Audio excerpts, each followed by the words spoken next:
The manicured lawns of Willow Creek Estates whispered promises of tranquility. Each house, a near-identical echo of the next, stood proudly behind its perfectly trimmed hedges, a testament to the iron grip of the homeowners association that it was the kind of place where bird feeders were scrutinized for approved designs and the shade of your mailbox could warrant a strongly worded letter. For Mark and Sarah, it had initially seemed like the ideal haven, a safe and quiet environment to build their lives. But that was before Sarah's diagnosis. Cancer had invaded their idyllic world like an unwelcome weed, choking the joy from their days. The vibrant, energetic woman Mark had fallen in love with was now battling fatigue and nausea, her once radiant smile often hidden behind a mask of pain. They clung to normalcy, attempting to maintain their routines, to find moments of peace amidst the storm. Mark took on extra responsibilities, tending to the yard, running errands, and ensuring Sarah had everything she needed. He saw it as his duty, his way of fighting back against the insidious disease. Willow Creek's manicured perfection, however, was a fragile facade, maintained by the ever-watchful eye of its HOA president, Richard Harding. Harding was a retired accountant, a man whose life seemed to revolve around enforcing the community guidelines with an almost zealous fervor. He saw himself as the guardian of Willow Creek's pristine image, and woe betide anyone who dared to deviate from his vision. He wielded his power with a petty, almost vindictive glee, sending out violation notices for the smallest infractions and relishing the opportunity to reprimand his neighbors. Mark had already had a few minor run-ins with Harding at a slightly overgrown hedge, a garbage can left out a few hours too long.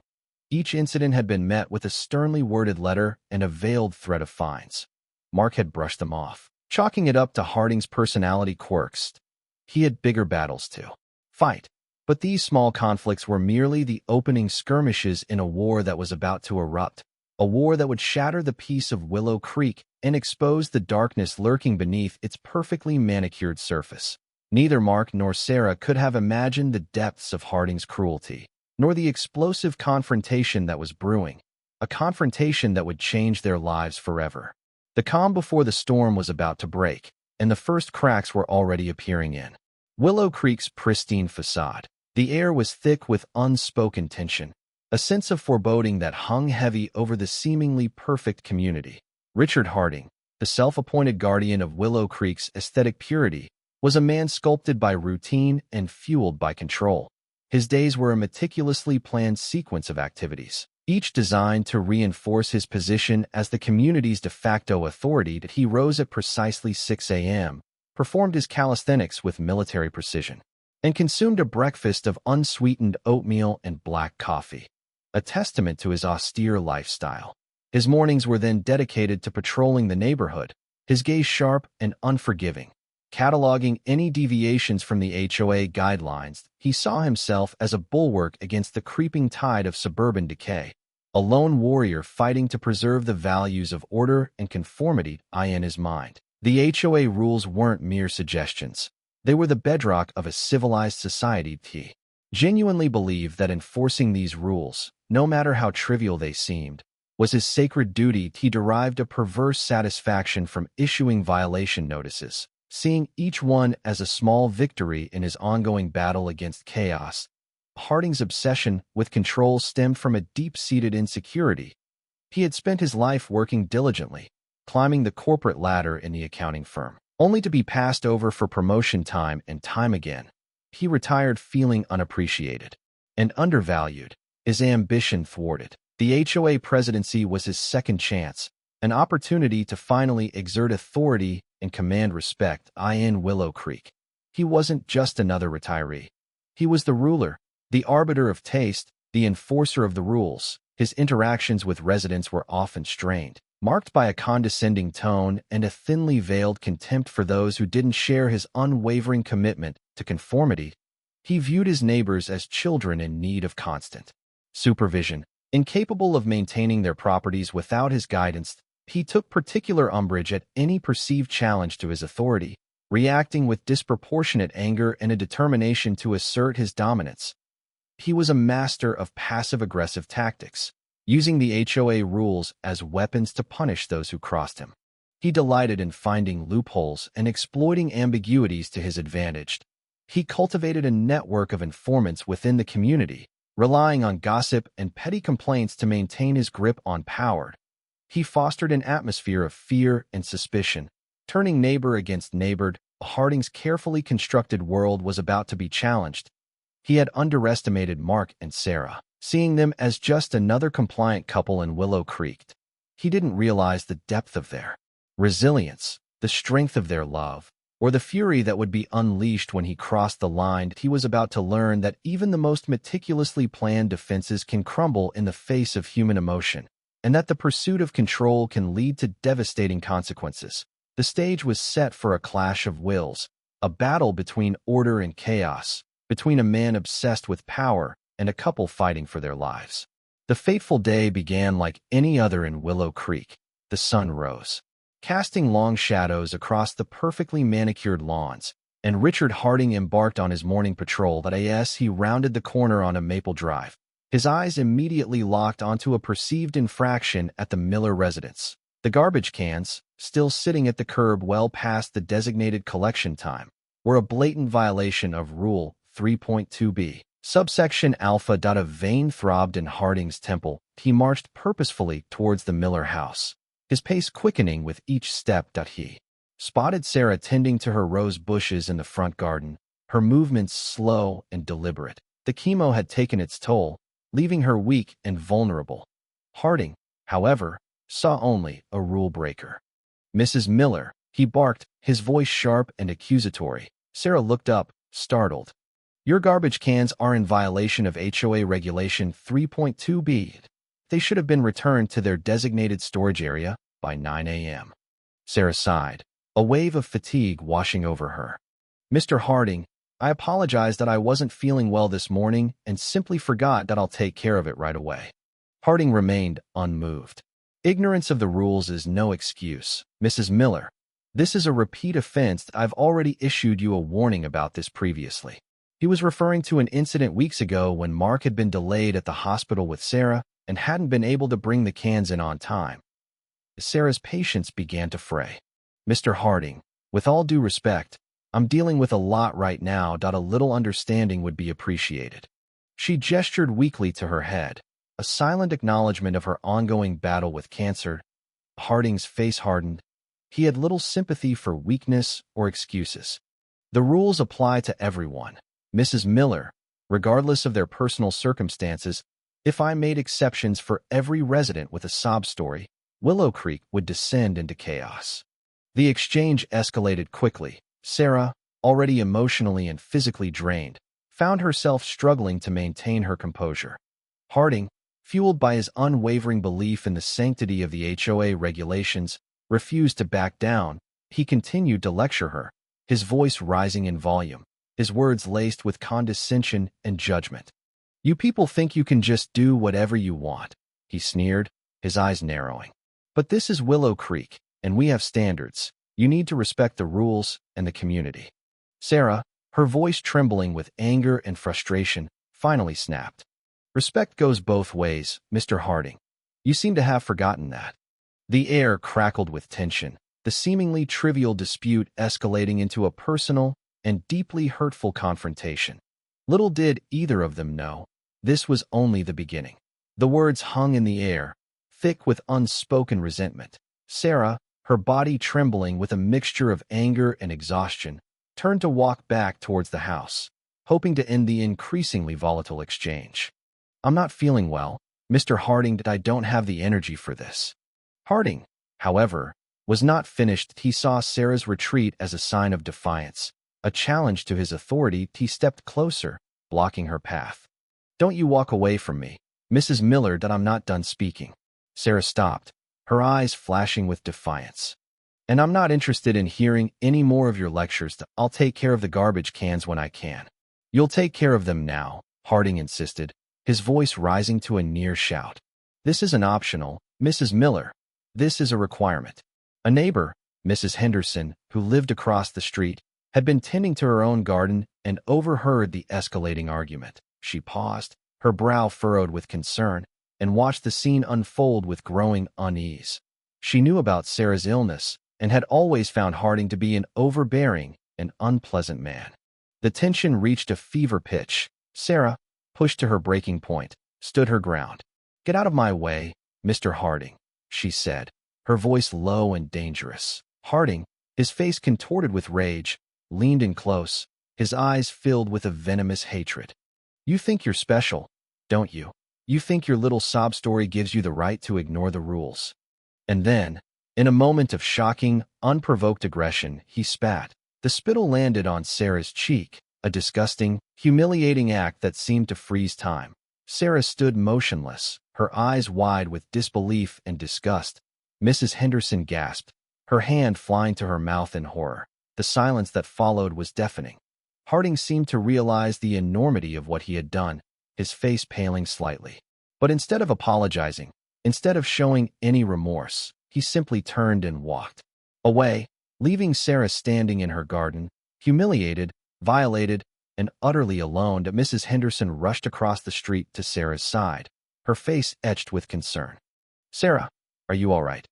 Oh my God, I can't believe he did that." Sarah, still in shock, could only manage a weak nod. The humiliation and the sheer audacity of Harding's act were almost too much to bear. Mrs. Henderson gently wiped the spittle from her face. Sarah knew that this was more than just a petty dispute about garbage cans. This was a declaration of war, and she, along with Mark, would be ready to fight. The drive home felt longer than usual. Mark had left work early, a knot of anxiety tightening in his stomach. Sarah hadn't answered his calls all afternoon, and Mrs. Henderson's cryptic voicemail message, "Mark, please come home as soon as you can, Sarah needs you," had sent his mind racing. He imagined every possible scenario, each one more terrifying than the last. Had her cancer taken a turn for the worse? Had she fallen ill? He pulled into the driveway, his heart pounding in his chest. The sight of Mrs. Henderson sitting on the porch with Sarah immediately confirmed his worst fears. That Sarah's face was pale, her eyes red and swollen. Usually vibrant garden, her sanctuary, seemed to mirror her desolation. That he rushed to her side, kneeling down and taking her hands in his. "Sarah, what happened? What's wrong?" Sarah looked at him, her gaze filled with a mixture of pain and humiliation. She struggled to speak, her voice barely a whisper. "It was Harding. He spat on me." The words hit Mark like a physical blow. Disbelief, then a white-hot rage surged through him. He felt his vision narrow, his hands clenching into fists. "He did what? That son of a bitch." Mrs. Henderson gently recounted the events of the afternoon, her voice trembling with indignation. She described Harding's condescending attitude, his escalating anger, and the shocking act of spitting that had left Sarah devastated. As he listened, Mark felt a primal fury building inside him, a rage so intense it threatened to consume him. He wanted to find Harding, to confront him, to make him pay for the humiliation he had inflicted on his wife. But he knew he couldn't act rashly. That he had to think clearly, to protect Sarah from further harm. He looked at Sarah, her face streaked with tears, her body weakened by the relentless assault of cancer. He saw not just his wife, but his best friend, his soulmate, the woman he loved more than anything in the world. And he knew that he couldn't let Harding get away with this. "I'm going to make him pay, Sarah," he said, his voice low and resolute. "I promise you, he's going to regret the day he ever laid a hand on you." Sarah reached out and touched his cheek, her eyes filled with a mixture of fear and gratitude. "Please, Mark, be careful. That I don't want you to do anything that will get you into trouble." He took her hand and kissed it, his heart aching with love and protectiveness. "I will be careful, Sarah, but I can't let him get away with this. He needs to be held accountable for what he did." The seed of revenge had been planted, and in the days and weeks that followed, Mark would begin to meticulously plan his strategy, determined to expose Harding's cruelty and to bring him to justice, not just for the act of spitting, but for the years of petty tyranny he had inflicted on the residents of Willow Creek. The explosive confrontation was inevitable. The following morning, Mark, his anger simmering beneath a veneer of forced calm, resolved to pursue legal action. That he started by contacting the local police department, hoping to file assault charges against Harding. The officer he spoke with, however, was dismissive. "Spitting is considered a low-level offense. Sir, it's unlikely we'll be able to pursue any serious charges, especially without further evidence." He suggested Mark contact a lawyer. Next, Mark reached out to the HOA board. Hoping to report Harding's behavior and demand his removal as president, he spoke with the board's secretary, a timid woman named Mrs. Davison, who listened politely but offered little hope. Mr. Harding is a very influential member of the community, Mr. Millard, and I'm not sure the board will be willing to take action against him based on a single incident. Mark felt a surge of frustration. It seemed that Harding's influence extended beyond mere neighborhood aesthetics. He had managed to cultivate a network of allies and enablers who were willing to protect him. Even in the face of such egregious behavior, he then contacted a local attorney, Mr. Peterson, who specialized in HOA disputes. Peterson listened to Mark's story with a practiced air of detachment. I understand your anger, Mr. Miller, but proving a case like this can be difficult. It's your word against his, and he'll likely deny everything. He explained the potential costs of litigation, the uphill battle they would face, and the slim chance of success as the day wore on. Mark felt increasingly isolated and defeated. The legal avenues seemed blocked, the authorities indifferent, and Harding's power seemingly insurmountable. He realized that Harding was likely counting on this, confident that he could weather the storm and that Mark would eventually give up.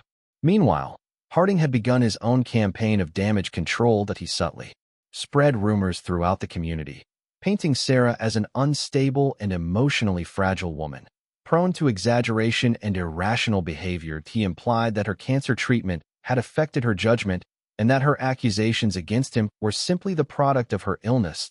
He approached several neighbors, including some of Mark and Sarah's friends, with a carefully crafted story of misunderstanding and regret. He claimed that he had simply been trying to enforce the HOA rules and that Sarah had overreacted to his concerns. He expressed sympathy for her illness, but suggested that she was using it to manipulate others. The subtle campaign of disinformation began to take its toll. Some neighbors, unsure of whom to believe, started to distance themselves from Mark and Sarah.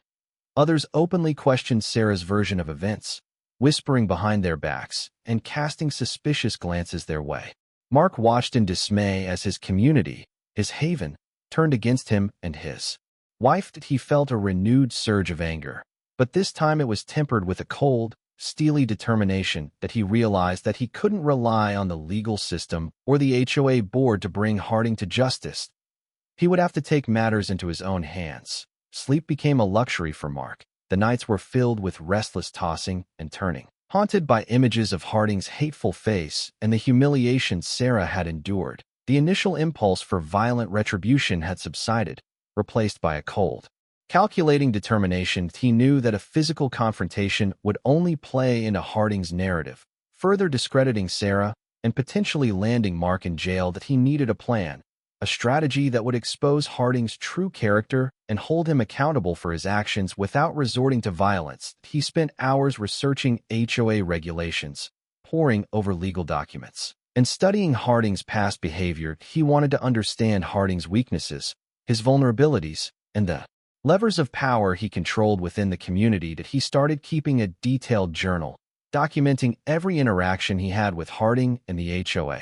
Every instance of petty tyranny and abuse of power. That he interviewed other residents, gathering stories of Harding's overbearing behavior and his willingness to bend the rules to suit his own agenda.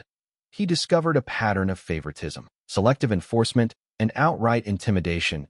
He also began to investigate Harding's financial dealings within the HOA. That he suspected that Harding might be using his position to enrich himself, skimming funds, or awarding contracts to his friends and allies.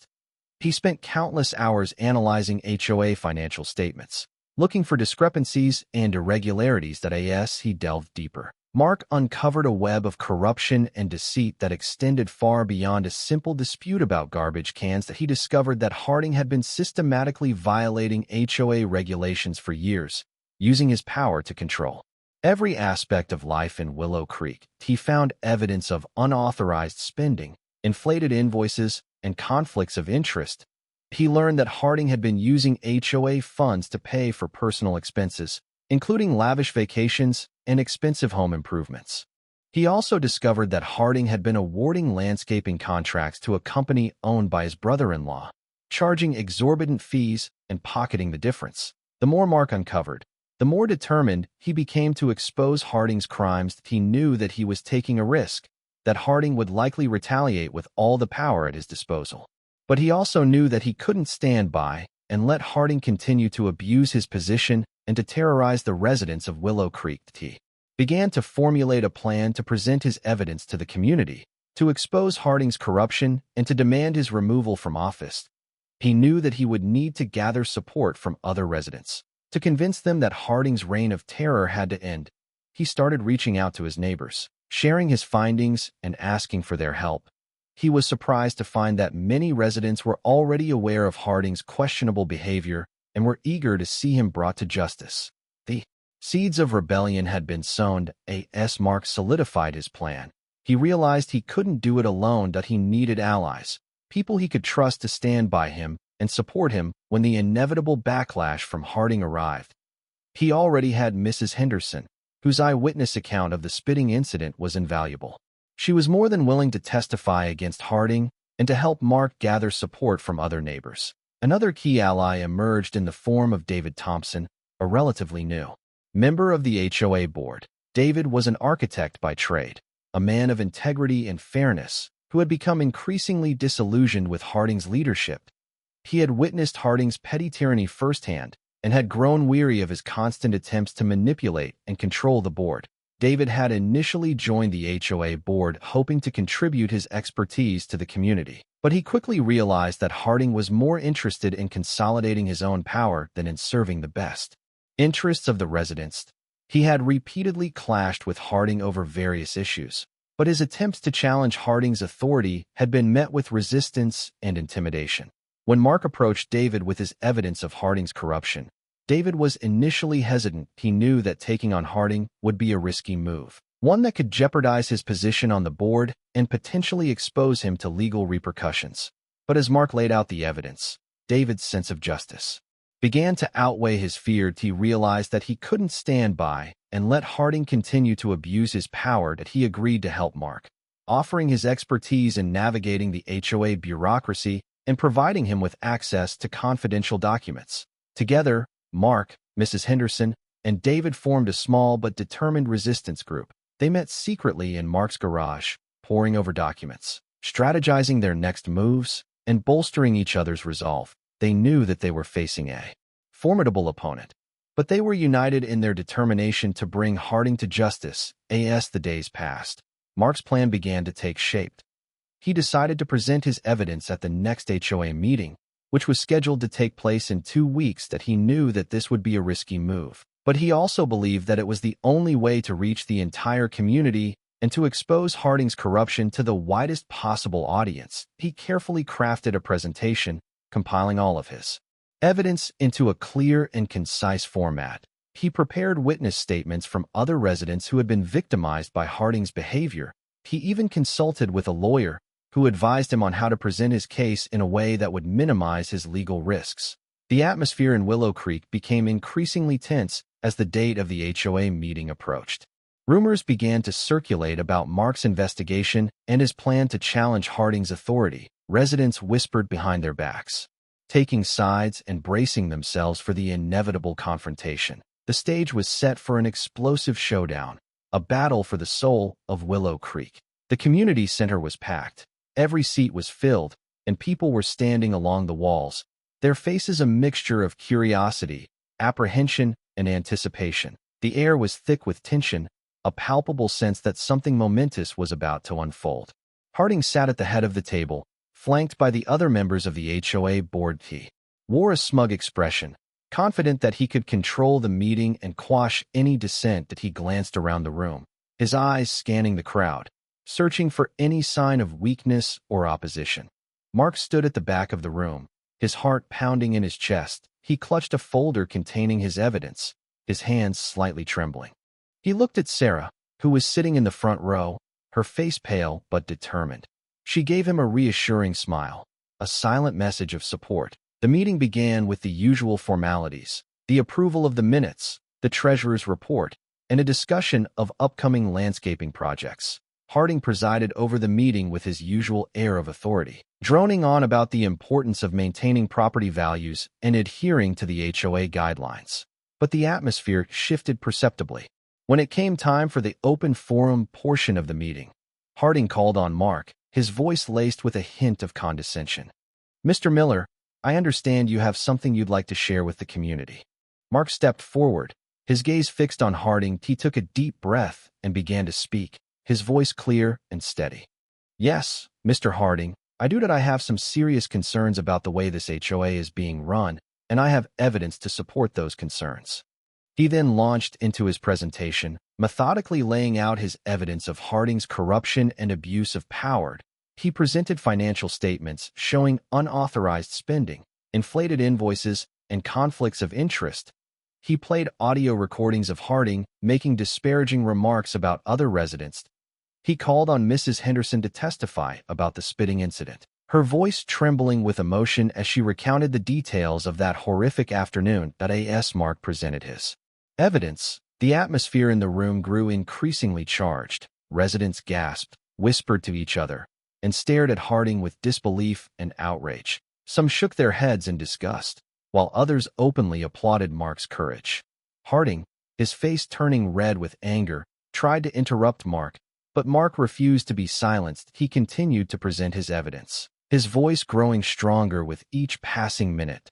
He felt a sense of liberation, a sense that he was finally taking control of the situation and fighting back against Harding's tyranny. The meeting descended into chaos. Residents began shouting questions, demanding answers, and accusing Harding of wrongdoing. The other members of the HOA board looked on in stunned silence, unsure of how to respond. Harding, realizing that he was losing control of the situation, tried to regain his composure. He stood up, his voice booming across the room. "This is outrageous," he shouted. "These are all lies and fabrications. Mr. Miller is simply trying to smear my reputation because he doesn't like the way I enforce the rules." But his words rang hollow. The damage had been done. The community had heard the evidence, and they were no longer willing to tolerate Harding's abuse of power. The explosive confrontation had finally arrived. The revelation of Harding's financial improprieties was only the tip of the iceberg. Emboldened by the community's support, Mark pressed further, revealing a pattern of systemic abuse that had gone unchecked for far too long. He presented evidence that Harding had been selectively enforcing HOA rules, targeting residents who disagreed with him or challenged his authority. He showed examples of Harding levying exorbitant fines for minor infractions, while turning a blind eye to more serious violations committed by his friends and allies. That he revealed that Harding had been using his position to intimidate and harass residents, sending threatening letters, making harassing phone calls, and even resorting to acts of vandalism.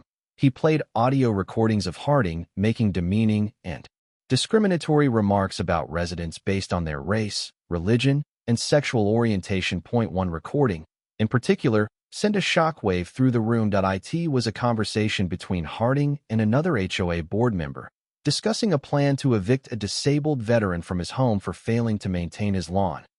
Harding could be heard saying, "We can't have people like that bringing down property values. That we need to get rid of him." The audience gasped in horror. Even those who had previously supported Harding were now recoiling in disgust. The recording was a damning indictment of Harding's cruelty and his utter disregard for the well-being of his neighbors. But Mark wasn't finished yet. He then turned his attention to the spitting incident, the act that had sparked the entire chain of events. He called on Mrs. Henderson to reiterate her account of what she had witnessed that afternoon. Mrs. Henderson, her voice trembling but resolute, recounted the details of the confrontation between Harding and Sarah, describing Harding's escalating anger and his shocking act of spitting. She looked directly at Harding, her eyes filled with contempt. "I saw it with my own eyes, Mr. Harding. You spat on that poor woman." It was a disgusting and unforgivable act. The room fell silent. All eyes were on Harding, waiting for his response. He shifted uncomfortably in his chair, his face flushed with anger and embarrassment. He tried to deny the accusation, but his words lacked conviction. "It's a lie," he shouted. "Mrs. Henderson is a friend of the Millers. She's simply trying to help them smear my reputation." But no one believed him. The community had seen enough. They had heard enough. They had reached their breaking point. That a chorus of voices erupted from the crowd, demanding Harding's resignation. Residents stood up, shouting accusations and demanding that he be held accountable for his actions. The meeting descended into complete pandemonium. Harding, realizing that he had lost all control of the situation, tried to flee the room, but he was blocked by a group of angry residents who refused to let him escape.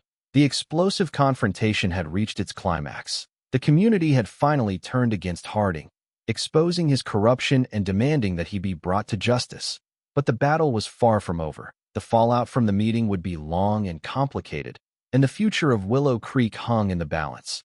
The days following the explosive HOA meeting were a whirlwind of activity. News of Harding's corruption and abuse of power spread like wildfire throughout Willow Creek and beyond. Local news outlets picked up the story, eager to report on the downfall of the once-respected HOA president. Harding, his reputation in tatters, retreated into his home. Refusing to speak to anyone, he hired a lawyer and began preparing a defense, claiming that he was the victim of a politically motivated witch hunt. But the community was not buying it. A petition calling for Harding's immediate resignation circulated throughout the neighborhood, gathering hundreds of signatures. Residents organized protests outside Harding's home, carrying signs and chanting slogans demanding his removal from office. The other members of the HOA board, initially stunned into silence, began to distance themselves from Harding. They called an emergency meeting to discuss the situation and to decide on a course of action. David Thompson, emboldened by the community's support, led the charge to remove Harding from the presidency. He presented a motion of no confidence, citing Harding's corruption, abuse of power, and the overwhelming public outcry. The motion passed unanimously. Harding was stripped of his position as HOA president and barred from holding any future office within the community. But the consequences of Harding's actions extended far beyond his removal from power. The police launched an investigation into his financial dealings, scrutinizing his bank accounts and examining the HOA's financial records. Several former HOA board members were also implicated in the scandal, accused of colluding with Harding and turning a blind eye to his wrongdoing. They faced potential legal charges and the scorn of the community. The atmosphere in Willow Creek shifted dramatically. The fear and intimidation that had characterized Harding's reign of terror were replaced by a sense of hope and optimism. Residents began to speak out against injustice, to challenge authority, and to demand accountability from their leaders. Mark and Sarah, once ostracized and vilified, were now hailed as heroes. They received countless phone calls, emails, and cards from residents thanking them for their courage and their determination to fight for what was right. That Sarah's health, though still fragile, began to improve. The stress and anxiety that had plagued her for months began to dissipate, replaced by a sense of peace and tranquility. The community's support and the knowledge that Harding had been brought to justice helped her to regain her strength and her spirit. However, the victory was bittersweet. The events of the past few months had taken a heavy toll on Mark and Sarah. They had lost friends, endured threats, and faced intense pressure. They knew that the scars of the past would remain, but they were determined to move forward and to rebuild their lives in Willow Creek. The healing process would take time. With Harding gone, the community turned its attention to reforming the HOA, implementing safeguards to prevent future abuses of power. David Thompson stepped up as the new president, promising transparency, fairness, and a renewed focus on serving the best interests of all residents. One of his first acts was to establish a new ethics committee, composed of residents representing a diverse range of backgrounds and perspectives. The committee was tasked with reviewing the HOA's governing documents, identifying potential loopholes, and recommending changes to ensure that all members were treated with respect and dignity. David also implemented a new system of financial oversight, requiring all HOA expenditures to be approved by a majority vote of the board and subject to regular audits by an independent accounting firm. He also established a whistleblower hotline, allowing residents to anonymously report any suspected wrongdoing without fear of retaliation. The new HOA board also focused on repairing the damage that Harding had inflicted on the community. They reached out to the residents who had been targeted by Harding's abuse, offering apologies and seeking ways to make amends. They reinstated the disabled veteran who had been threatened with eviction, providing him with financial assistance and helping him to maintain his property. They also overturned the exorbitant fines that Harding had levied on other residents, returning the money to those who had been unfairly penalized. Mark and Sarah played an active role in the reform efforts, lending their expertise and their experience to the new HOA board. They helped to draft new rules and regulations, participated in community meetings, and served as advocates for the rights of all residents. Despite the progress that was being made, the scars of the past remained.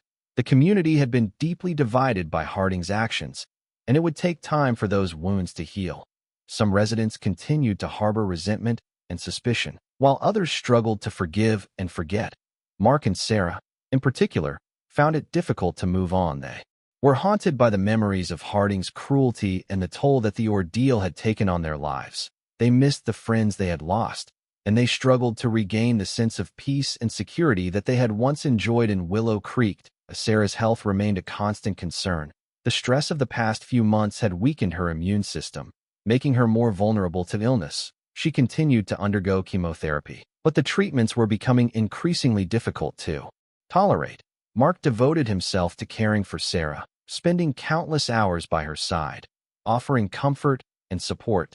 He tried to shield her from the negativity and the gossip that still lingered in the community. He knew that the road ahead would be long and challenging, but he was determined to face it with courage and resilience. That he had learned that even in the darkest of times, hope could prevail, and that even the most formidable obstacles could be overcome with determination and perseverance. The community of Willow Creek was slowly healing, learning from its mistakes, and building a better future for itself.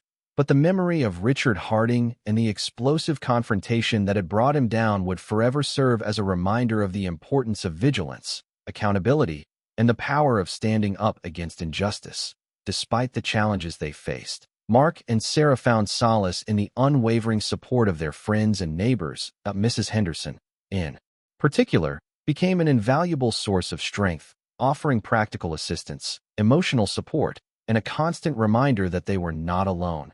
David Thompson, now leading the reformed HOA, remained a close ally, seeking Mark and Sarah's input on important decisions and ensuring that their voices were heard. He understood the sacrifices they had made and the importance of honoring their commitment to justice and fairness. As time passed, Sarah's health began to stabilize. The cancer treatments, though still grueling, were showing signs of success. She regained some of her energy and her appetite, and her spirits lifted as she saw the community healing.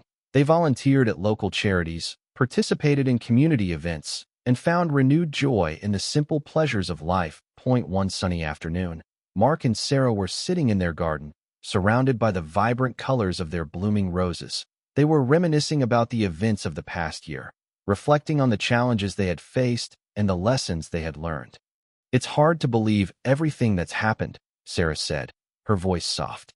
"It feels like a lifetime ago." Mark took her hand and squeezed it gently. "It's been a long and difficult journey," he said, "but we made it through, and we're stronger for it."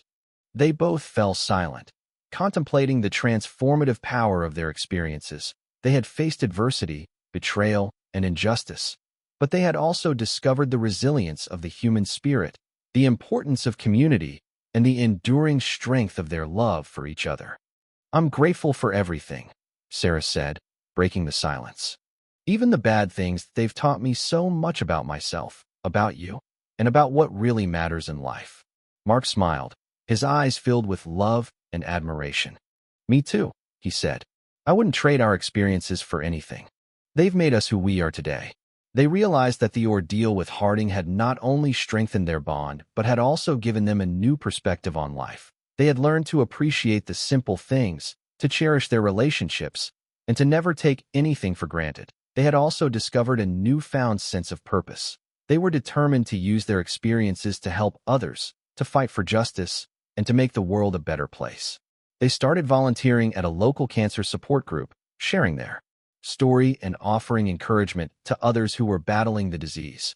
They also became active in community organizing, advocating for policies that would protect the rights of residents and prevent abuses of power. They found solace in knowing that their experiences had made a difference, that they had helped to create a more just and equitable society. They had transformed their pain into purpose, their adversity into advocacy. As the sun began to set, casting long shadows across the garden, Mark and Sarah stood up and embraced. They knew that the road ahead would not be easy, but they were confident that they could face any challenge together. They had learned that true strength came not from power or control, but from love, compassion, and the unwavering commitment to stand up for what was right. And they were ready to continue their journey, hand in hand, knowing that they had the power to make a difference in the world that a year later. Willow Creek was almost unrecognizable. The once rigid and oppressive atmosphere had been replaced by a sense of community and collaboration. The HOA was now run with transparency and fairness, and residents felt empowered to speak out against injustice. Mark and Sarah's garden, once the site of conflict and humiliation, had become a symbol of hope and resilience. The roses bloomed more vibrantly than ever, their colors a testament to the enduring power of love and beauty. One spring morning, Mark and Sarah stood side by side, gazing at a newly planted sapling in their front yard. It was a young oak tree, its leaves a delicate shade of green, its branches reaching towards the sky. "It's beautiful, Mark," Sarah said, her eyes filled with admiration.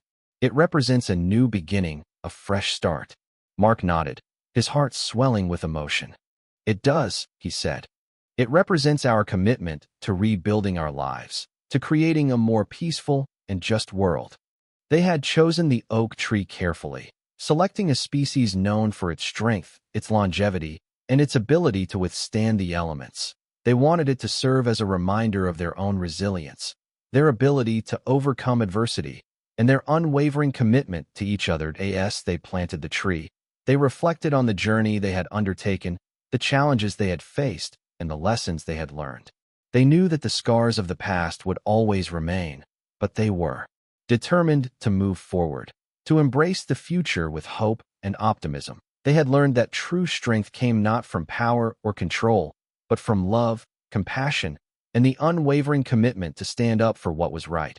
And they were ready to continue their journey, hand in hand, knowing that they had the power to make a difference in the world that as the years passed. The oak tree grew tall and strong, its branches providing shade and shelter for the residents of Willow Creek. It became a symbol of unity, resilience, and the enduring spirit of the community, and Mark and Sarah, standing beneath its branches, knew that they had played a part in creating something